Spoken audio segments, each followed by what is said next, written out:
chérie, ça va bien? Oui, maman, ça s'est bien passé avec Lilian, il a été sage? Bah, entre, ils sont dans la chambre. Bonjour, papa. Marguerite! Non, papa, moi c'est Michel. J'ai pas de fille qui s'appelle Michel! Te fais pas du mal, viens, Lilian est dans la chambre. Sinon, il n'y a pas eu de problème pendant le séjour, il t'a aidé? Ah oui? Je sais, c'est un truc de ouf. Comme tu le vois, ils se sont super bien entendus tous les deux. Je vois. Sans rancune. Sans rancune. Après, faut dire, j'ai des sacrés muscles. Petit con. On y va, mon poussin? Maman, arrête de m'appeler comme ça. Tu dis au revoir à ton petit-fils? Jean-Charles? Jean-Charles? C'est qui, lui, le facteur? Non, papy, c'est Lilian, ton petit-fils. Ça ne te fait rien qu'ils te reconnaissent pas. Je prends pas les choses pour moi, papy est malade et je sais que quand il a les yeux perdus dans le bac, c'est pas lui, c'est l'Alzheimer. Il a raison. Pendant ces vacances, je me suis mis en couple. J'ai retrouvé ma cousine, j'ai discuté avec mon papy, j'ai appris que c'était l'Alzheimer et je me suis rapproché de ma mère. Je suis fière de l'avoir comme petit. On y va? Merci d'avoir passé les vacances. À Noël. À bientôt, ma petite Michel. J'avais donc décidé de faire de Lucie mon allié pour commencer cette guerre des duos et faire en sorte d'empêcher Marina de nuire. Nos duos étaient soudés et aucune de nous ne voulait lâcher. Sous aucun prétexte. Mais les semaines passaient et Marina commençait à être de plus en plus fatiguée avec sa grossesse. Je ne savais pas quand est-ce qu'elle devait accoucher, on arrivait progressivement à la fin, mais la voir comme ça me rappelait tous les projets qu'on s'était imaginés que je loupais. Gisèle, elle, ne manquait pas de lui rappeler. Marina, quand t'auras accouché, tu devras quitter l'internat. Mais pourquoi moi j'ai personne qui m'attend à l'extérieur? Ma vraie famille est ici. On peut pas accueillir un bébé à l'internat, c'est interdit. Déjà qu'enceinte, c'est la limite. Non, s'il vous plaît, je vais faire comment moi? Avec un bébé, j'ai aucun endroit où aller. Il y a des foyers qui accueillent les jeunes mamans. Non, c'est mort, je vais rester avec mes potes, on a prévu d'élever ce bébé à 2. À la base, on était 3. Oui, voilà, t'as le père du bébé, t'es pas toute seule. Le père du bébé, je crois qu'il est pas prêt. Qu'est-ce que tu racontes, Marina? Ton mec est prêt à te soutenir, il attend que ça. Bon, je vais te mettre en relation avec les foyers les plus proches. En attendant, tarde pas à faire tes affaires pour un éventuel accouchement. Ça se serait pas passé comme ça si Anna n'avait pas Poucave. T'inquiète pas, je partirai avec toi, tu seras pas toute seule, on sera soudés avec ce bébé. Merci, toi t'es une vraie amie, pas comme cette connasse Tana. Mais c'est vrai ce que t'as dit, tes parents peuvent pas te soutenir? Non. Tu m'as jamais parlé de ton enfance, ta famille, je croyais que ça allait avec ta mère. C'est un leurre, je crois qu'il y a pas grand chose à dire. C'était un matin d'octobre. Mon père avait décidé de quitter la maison. Ma mère le suppliait de rester, mais avant de partir, il s'est retourné vers moi. Comme tous les matins, je lui ai envoyé un cœur pour lui montrer tout l'amour que j'avais pour lui, mais cette fois-ci, il ne répondit pas en retour. Il m'adressa juste ce regard. Ce regard qui me hante à chaque fois et qui restera indélébile dans ma mémoire. Il s'est tourné vers la porte et ne m'a plus jamais regardé. J'ai voulu voir ce qui se passait dehors et surler dessus. Ma mère le suppliait et lui semblait ne plus vouloir rester avec nous. J'ai compris à ce moment-là qu'on ne le reverrait plus. Ma mère changea alors subitement de comportement. Son cœur fut brisé et son humanité avec. J'avais le sang de mon père, elle a fini par me détester et m'a tenue responsable de son départ. Elle m'a fait payer toutes ces années. Et c'est là que j'ai compris que la clé du bonheur, c'était d'être la plus puissante et de fermer son cœur. Plus jamais me laisser faire. Et voilà pourquoi j'ai plus de famille. On sera là avec Anna, je te le promets. Mais sinon, on fait au plus simple. J'ai appris dans les enquêtes, en utilisant un acide, on peut la faire disparaître. Non, arrête, t'es flippante là. Ok.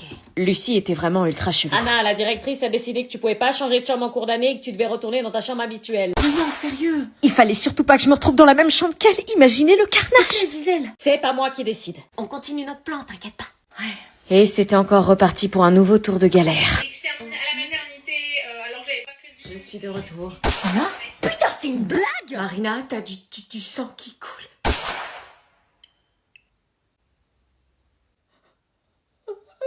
Je me remis alors à faire semblant d'être toujours en couple avec Dorian. On s'était éloigné et je voyais bien que quelqu'un connaissait la vérité et menaçait de me faire chanter. Donc c'était le retour des faux contacts physiques, des faux sourires et des faux jeux de regard. Qui ne plaisait évidemment pas à mon vrai copain Jérémy, qui avait vraiment du mal à supporter ça. Malgré tout, j'essayais de brouiller les pistes et de mener une vie semblable à celle d'un couple en m'intégrant au maximum aux activités proposées. Mais cette distance et ce secret nous arrachaient le cœur. C'était pas facile de faire semblant d'aimer quelqu'un. Fallait-il se forcer à sourire? Accepter de partager des écouteurs pleins de cérumen dégueulasses? Surtout que Jérémy devenait de plus en plus jaloux et que Dorian se montrait plus entreprenant. J'espère que votre relation va durer jusqu'après l'été, vous êtes trop mignons. Ouais. Ah ça oui, on est mignon, ouais. Jérémy, craque pas, on doit être discret. Dès qu'on avait un moment, je tentais de le rassurer. Jérémy, tu sais que je l'aime pas, mais quelqu'un est au courant et il faut brouiller les pistes. Combien de temps est-ce que Dorian va tenir? Il est amoureux de toi. Lui, il souffrait. Mec, tu joues?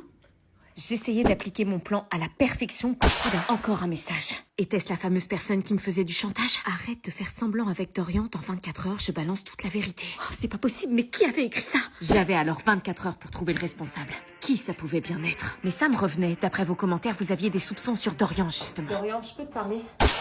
Écoute, je voulais savoir, tu sais que je t'aime pas? Je sais. Tu sais, enfin, tu penses que j'aime quelqu'un d'autre dans la colo? Ouais, Jérémy.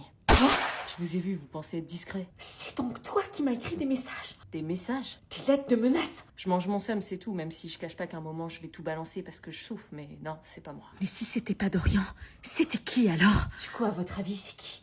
La dernière fois, ma mère, elle tombe sur le message, tu vois. T'es sérieuse? Ouais.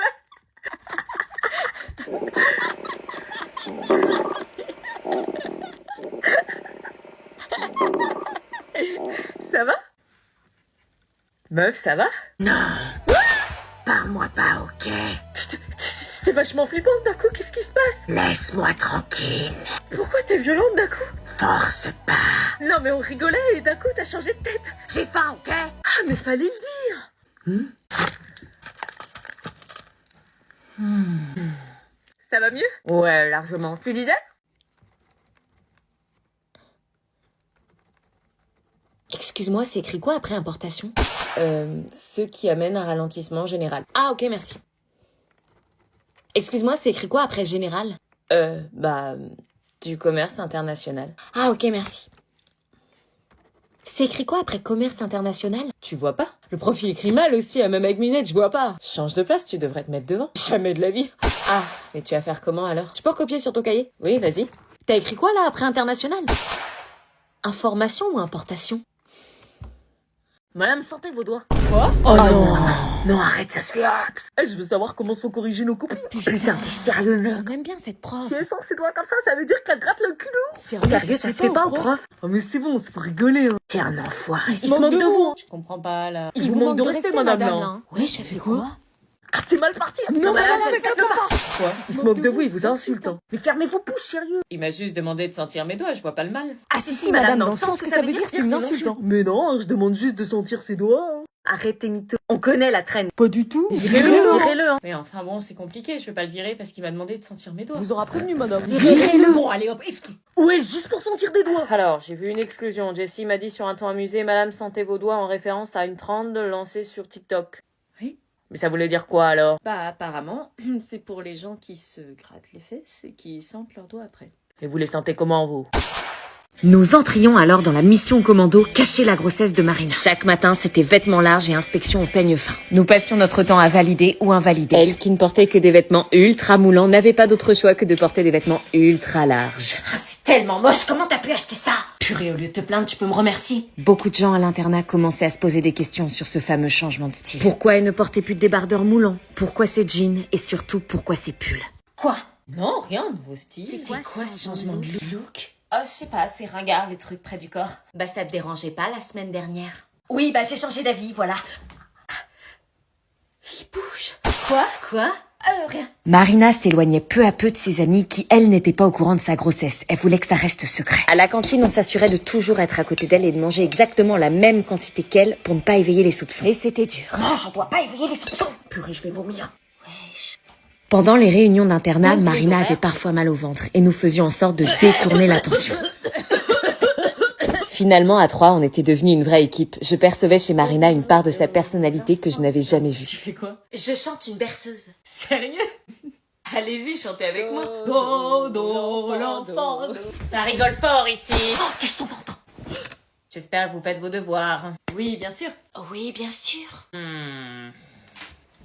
Tous les soirs, on s'imaginait notre nouvelle vie à trois. Toi, tu seras la tata du lundi et du mardi, et toi, celle du mercredi et du jeudi. Sérieux? Oh, mais c'est trop cool.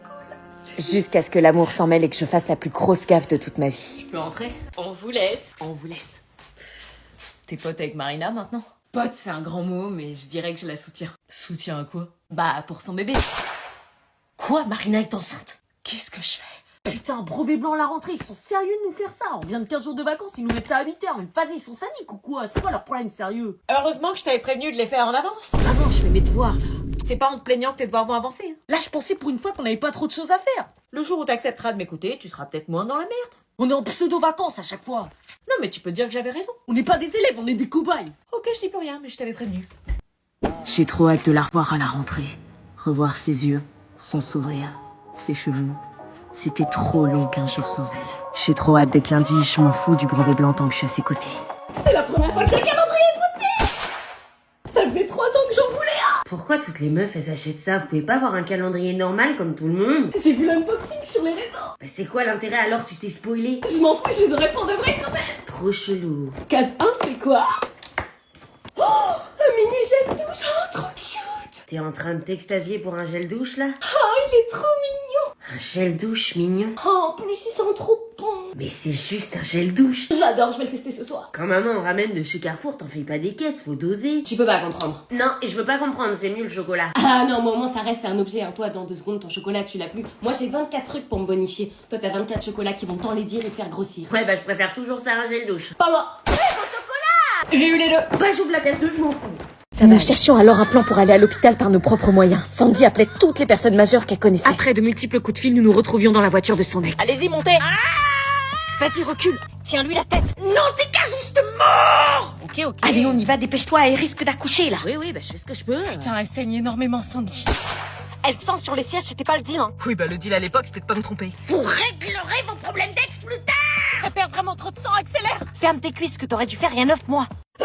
Oh putain. Pousse-toi, je dois étendre mes jambes. Bah, je peux pas. Bouge ton bourreau. Arrête. Pronostic, meuf ou mec? C'est une fille. Quoi? Pour faire chier comme ça, intuition de daronne. Une fille? J'arrivais pas à croire qu'on allait à la maternité pour faire accoucher Marina. Mais l'attente fut très très longue. Marina avait été prise en charge par les médecins et on avait ultra peur que le bébé ait un Alors, elle est problème. où? Salut, elle est au bloc là, on n'en sait pas plus. Oh putain, je dois la voir. Si elle accouche, je dois être là. Je dois être papa. Vous êtes les proches de Marina? Oui. Tout va bien, elle a accouché. La maman va bien, le bébé va bien, ils sont hors de danger. Quoi? J'ai pas pu assister, Elle vous attend. On allait enfin voir son bébé. Marina? Oh non, je vais pleurer. La voilà, c'est une fille. J'arrive pas à croire que je suis maman. C'est mon bébé? Je ne sais pas pourquoi, mais à ce moment-là, Marina se décomposa. Non, empêche-le de rentrer. Pourquoi elle refusait que son mec, qui était le père, entre voir le bébé? Marina, c'est le père. Non, s'il vous plaît, pas maintenant. Tu fais quoi là? Alors, c'est ici que ça se passe? Entre. Pourquoi elle acceptait en revanche que Willy, qui n'était pas le père, entre? Ok. Quelque chose d'étrange était en train de se passer. Alors, c'est un garçon ou une...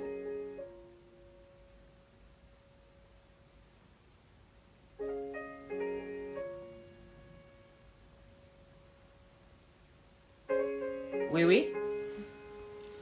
Willy, ça va? Faut que je parte. Qu'est-ce qui lui prend? Et comment on va faire avec le bébé? Est-ce qu'on aide Marina à cacher le bébé à l'internat ou est-ce qu'on trouve une autre solution? Qu'est-ce que tu fais avec ma petite sœur? Ah, mais j'ai rien fait. Mais t'es malade ou quoi? Tu sais quel âge elle a? Mais j'ai fait Viens, on s'en va, on rentre chez papa. Non, mais arrête, on était en train de rigoler. Non, malheureusement, tu peux pas t'en rendre compte, t'es trop petite pour comprendre. Mais t'es vraiment une gueudin. C'est toi qui dis ça, t'as des vues sur ma petite sœur, je vais appeler les flics. Idiote, t'as pas compris que c'est sur toi que j'ai des vues. Quoi? T'as pas senti le feeling quand on s'est rencontrés la première fois? Non, j'ai rien ressenti, non. Abby me faisait une blague. J'en ai bien besoin dans ces temps difficiles. Ah, Tu me crois vraiment capable de ça, moi? bah, je te connais pas, donc... Eh ben, apprends à me connaître, la BG. Allez, viens, on rentre, papa nous attend. Non, je veux pas rentrer, moi. C'est pas notre maison ici, on rentre. Non, je veux finir ma journée ici. Mais... Si pour une fois tu pouvais écouter ce que moi je veux. Moi, par contre, je veux toi. Je cédai alors suite à la demande de ma petite sœur. Nous mangions tous en famille recomposée le fameux gratin dauphinois de ma mère. Je voyais qu'elle était heureuse et ma petite sœur aussi. C'était tout ce qui comptait pour moi. En revanche, l'anonyme me draguait à distance avec des signes bizarres non identifiés. Et à côté de moi, la demi-sœur qu'on m'imposait, qui était pas spécialement Je suis comme contente. ce son que t'aurais pas, Shazam. Quoi? Je suis comme un con dans ce mélodrame. Je suis matrixée par le son, écoute, c'est un banger. Mais je connais. Écoute. Bizarrement, même si je le trouvais bizarre, je le trouvais finalement assez cool. Il voulait me montrer son film préféré de tous les temps, Fight Club, et me mimait toutes les actions du film. Ça faisait longtemps que j'avais pas rencontré quelqu'un d'aussi authentique, jusqu'à ce moment. Tu l'as déjà fait, toi? Quoi? Je suis son pu. T'es cash comme ça tout le temps ou... Bizarrement, je veux le faire avec une fille que j'aime. Mais t'as déjà eu des propositions? Ah, non. Bah voilà, tu peux pas dire ça alors. Mais alors que je faisais mes devoirs pour la rentrée, un bruit se fit entendre. Ma demi-sœur Chloé en train de faire le mur.